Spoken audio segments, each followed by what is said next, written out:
Shalom, selamat berjumpa kembali semuanya di dalam video pembelajaran materi yang ke-6. Kali ini kita akan mempelajari tema atau topik tentang bagaimana sikap mahasiswa Kristen terhadap ilmu pengetahuan dan teknologi atau IPTEK. Nah, saudara, bicara tentang IPTEK, kita harus tahu dulu apa yang dimaksud dengan IPTEK itu. Yang pertama, IPTEK adalah akronim atau singkatan dari dua hal, yaitu ilmu pengetahuan dan teknologi. Nah, kita lihat dulu apa yang namanya ilmu pengetahuan. Ilmu pengetahuan adalah pengetahuan yang sudah melalui proses klarifikasi, kemudian disusun secara sistematik, dan diorganisir atau dikelompokkan. Makanya ada kita kenal kelompok ilmu-ilmu sosial dan kelompok ilmu-ilmu alam, pengetahuan alam. Nah, saudara, kita perhatikan di sini bahwa pengetahuan itu sudah dikelompokkan, sudah diklarifikasi, dan juga sudah disusun secara sistematik. Dan kemudian sudah diuji secara empiris dan bisa diuji kebenarannya sehingga menghasilkan produk yang memenuhi kompetensi yang diharapkan serta bisa diuji secara ilmiah. Nah, kita perhatikan di sini, sementara yang namanya teknologi berasal dari kata tekne dan logos. Tekne itu artinya bekerja, dan logos artinya ilmu atau serangkaian studi yang dilakukan atas hal tertentu. Berarti teknologi adalah serangkaian ilmu, serangkaian studi untuk hal tertentu. Nah, di sini kita lihat bahwa dua hal ini, antara ilmu pengetahuan dan teknologi atau IPTEK, ilmu pengetahuan mempunyai teori-teori yang sudah dirumuskan dengan baku dan ilmiah. Sementara teknologi adalah bentuk penerapan dari teori-teori yang ada itu, teori yang ada tersebut. Nah, kita perhatikan bersama di sini bahwa kedua hal ini berjalan bersama-sama, baik ilmu pengetahuan maupun teknologi. Kedua-duanya saling melengkapi. Kalau hanya ilmu pengetahuan saja, tapi tanpa teknologi, maka akan menjadi satu ilmu yang mati. Tidak bisa dibuktikan, tidak bisa diaplikasikan atau non-applied. Sementara kalau kita hanya bicara teknologi, tapi tidak ada dasar ilmunya, ya akan kemana kita bawa pembelajaran atau studinya itu? Atau pekerjaan itu akan kita bawa kemana? Nah, berkaitan dengan topik hari ini, yang akan kita lihat adalah begini. Bagaimana sikap seorang mahasiswa Kristen atau mahasiswa Kristen secara global, saudara-saudara, terhadap perkembangan IPTEK? Tentu yang namanya manusia, hidup tidak bisa lepas dari yang namanya IPTEK, apalagi di zaman yang serba modern ini. Dan di zaman ini tidak bisa lepas dari apa yang namanya gawai atau gadget. Nah, saya rasa kalau bicara tentang gadget, apalagi saudara-saudara semua sebagai generasi milenial, saudara lahir sudah di zaman yang teknologi serba canggih. Kemudian, anak umur 4 tahun, kalau segenerasi seperti saya, itu belum kenal yang namanya iPhone atau handphone dan sebagainya. Tapi anak zaman sekarang, generasi milenial, umur 4 tahun atau balita pun sudah pegang gadget, sudah pegang gawai. Nah, kita akan lihat perkembangannya. Apa gadget itu? Gadget atau gawai itu dimulai dari perkembangan sebuah handphone atau telepon seluler di tahun 40-an yang namanya handy talkie. Waktu itu digunakan secara terbatas di Amerika tahun 47 dan kemudian teknologinya masih 0G atau 0G. Nah, kenapa dikatakan begitu? Karena waktu itu masih serba terbatas jangkauannya. Kemudian belum nirkabel atau masih ada kabelnya. Karena itu merupakan perkembangan dari telepon yang ada di versi tradisional. Nah, kemudian melangkah lagi ke versi berikutnya yaitu 1G atau 1G.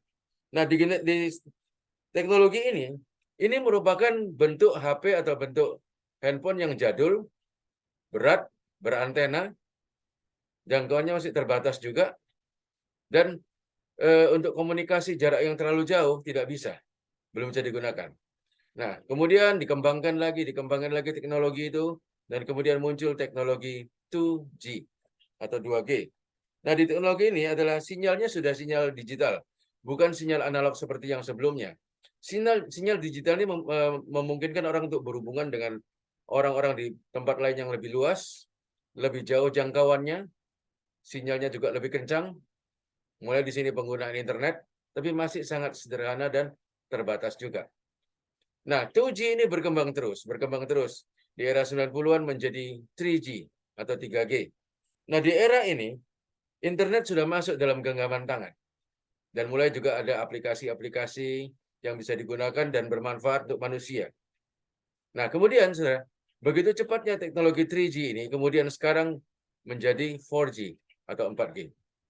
Nah, di layanan 4G ini, internet sudah semakin kencang koneksinya, kemudian saudara juga bisa mengakses banyak aplikasi-aplikasi atau website-website yang saudara bisa mengambil ilmu dari sana.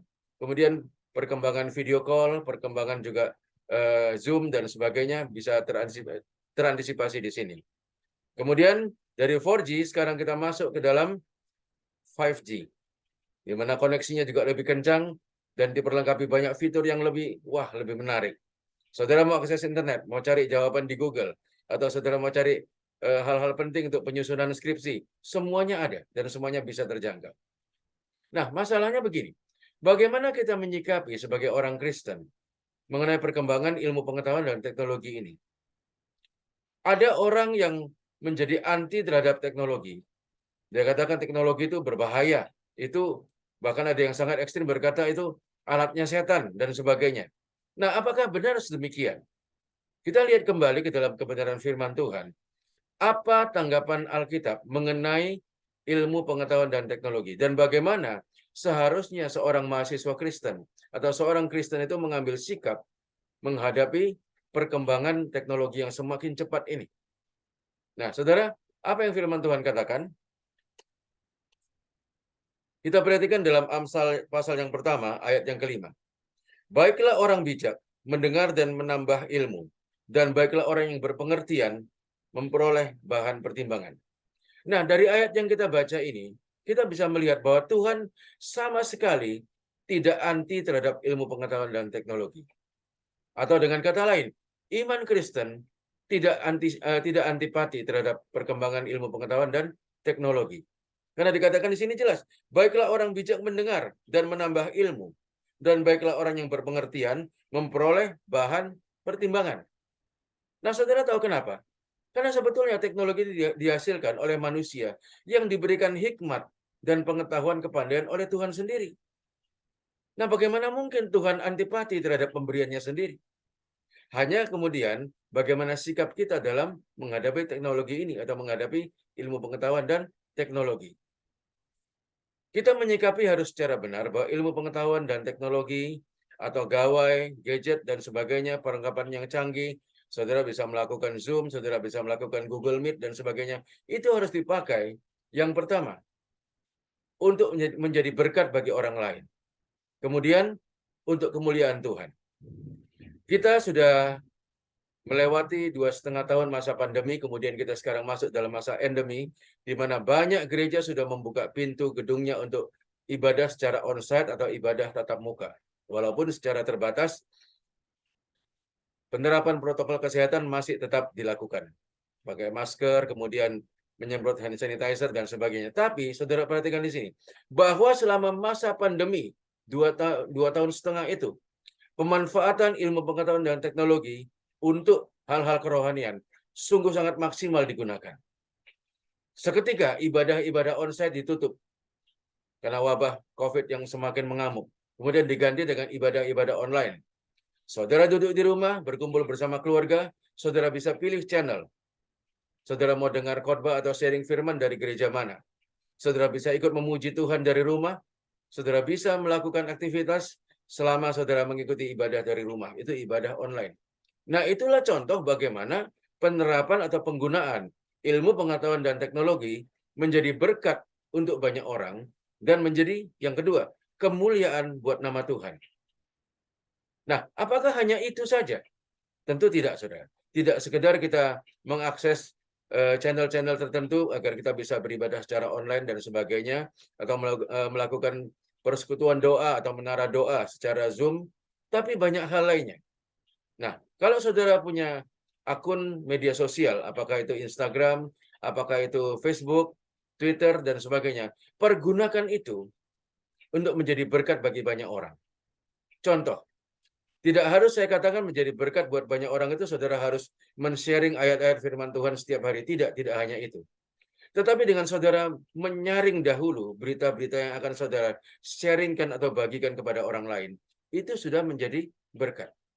Nah, disitulah teknologi digunakan bukan untuk menjadi alat penyebar hoax atau alat penyebar berita kebohongan atau alat penyebar hal-hal yang mencemarkan nama baik orang lain atau nama baik pihak-pihak tertentu, tapi penggunaan teknologi adalah untuk menjadi berkat banyak orang.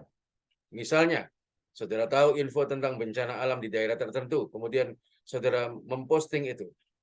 Nah, dengan demikian saudara sudah men-sharing berita yang jadi berkat buat banyak orang. Atau misalnya ada satu daerah kena bencana, kemudian saudara posting ke Facebook atau ke Instagram dengan suatu tagar, pray for tempat tertentu. Itu sudah menjadi berkat bagi banyak orang. Atau sebaliknya, saudara men-sharing berita-berita yang bagus atau berita-berita yang up to date, tapi sudah tersaring kebenarannya. Makanya di situ kemudian muncul istilah saring dulu sebelum sharing. Nah itu.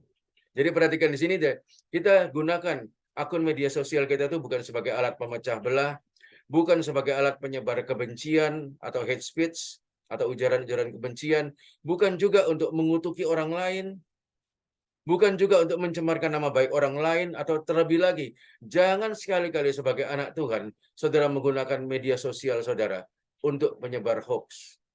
Kalau ada berita-berita, kalau ada info-info yang saudara masih tidak tahu dengan pasti kebenarannya, jangan dulu disebar.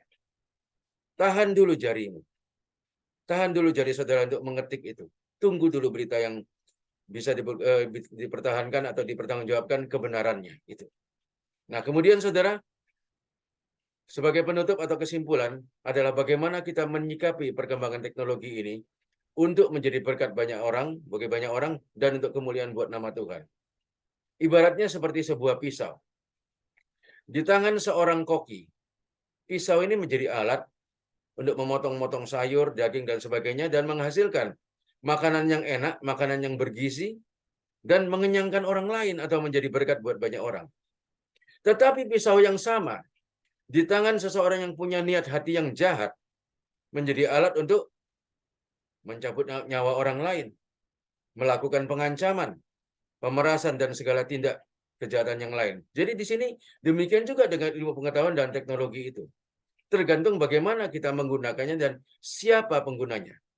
Saya yakin sebagai anak-anak Tuhan yang diberkati oleh Tuhan kita Yesus Kristus, saudara-saudara sekalian, Tuhan berikan hikmat bagaimana kita menggunakan teknologi itu benar-benar menjadi berkat buat banyak orang dan menjadi kemuliaan buat nama Tuhan kita Yesus Kristus. Sekian video pembelajaran ini, Tuhan memberkati saudara semua. Shalom.